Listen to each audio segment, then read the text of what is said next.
My dear sisters and brothers, the resurrection isn't simply something we look forward to in the afterlife. The resurrection of Christ affects us right now, existentially and fundamentally. This is what happened at our baptism. We didn't simply go into the water to express our intent to die to sin and then come out of the water to express our intent to try to live a new life anchored in Christ. There's more to it than that. Jesus didn't die a peaceful death in his sleep.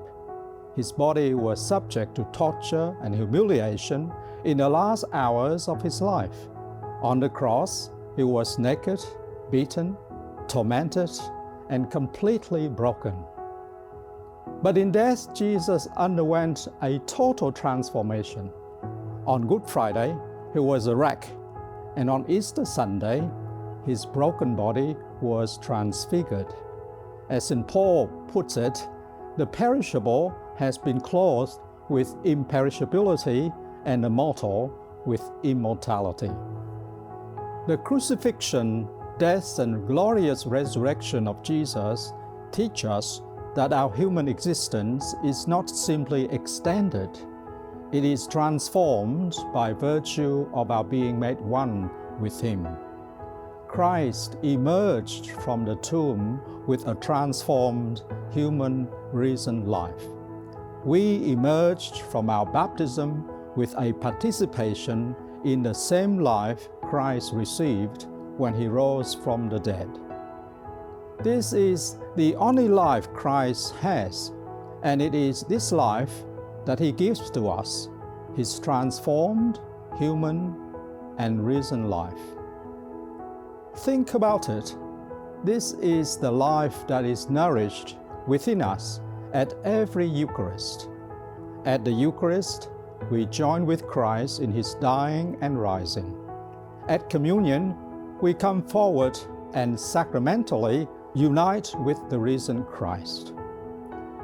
What we celebrate at Easter, then, is too big to be put into mere words. And that's why the main Easter celebration, the Easter Vigil, is full of symbols: darkness, light, fire, the Easter candle, water, oil, baptisms, confirmations, alleluias, music everywhere. And that's why we have all those readings that tell the core stories of creation, Abraham, the Exodus, and the prophets. And to really appreciate what we celebrate at Easter time, let's never forget to think of the real people who have died: our parents, grandparents, children, loved ones, victims of war and violence. As we ponder and pray about our loved ones gone before us, marked with the sign of faith, we take in all these symbols, and the full realization comes over us. They are alive, really living. They are with God. They're with us in a living bond and a love that still runs back and forth between us. And somewhere deep down inside us, we say, I really believe this. I know it to be true. Of course, we can only dare to believe in such a great mystery because of our hope in Jesus of Nazareth. Perhaps that is why Pope Francis calls us in this Jubilee year of 2025 to deepen our hope. He wants us to become people of hope and encourage our fellow pilgrims on the journey of faith. That's not so easy at times. For so many in our chaotic world of 2025, especially marginalized communities, life seems so hopeless, unjust, and unfair. And our beautiful planet is being hopelessly damaged by those who put greed, self-interest, and personal ambition before God. But take heart.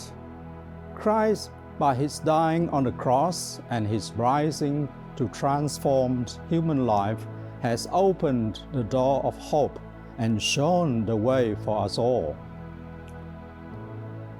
Let us live the hope of the resurrection here and now as we journey towards its fulfillment in God's kingdom. Christ is risen indeed. Alleluia. Wishing you and your families a blessed and holy Easter.